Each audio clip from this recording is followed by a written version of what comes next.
Kronologi mahasiswa dikeroyok di Palembang, sedang main game tiba-tiba ditabrak. Kasus pengeroyokan seorang mahasiswa di perguruan tinggi di Palembang dilaporkan ke Polrestabes Palembang. Korban Art, 20 tahun, mengalami tindak kekerasan saat berada di kampusnya, Sabtu, tanggal 30 Oktober tahun 2021, sekitar pukul 15 waktu Indonesia Barat.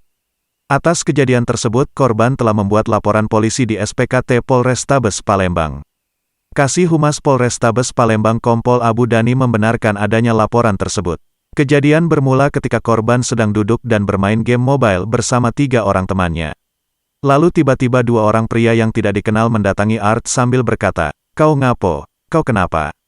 Pria itu lalu menabrakkan tubuhnya ke Art. Tidak senang dengan hal tersebut, Art berdiri dan sempat cekcok mulut dengan pria tersebut. Teman-teman Art yang ada di sekitar berusaha melerai, namun 2 pria itu malah memanggil temannya yang lain dan langsung memukul. Akibat kejadian ini, Art mengalami luka kepala pusing dan memar, leher sakit, dan bahu memar, dan luka lecet pada sebagian tubuhnya. Jangan lupa subscribe, share, komen, dan like ya!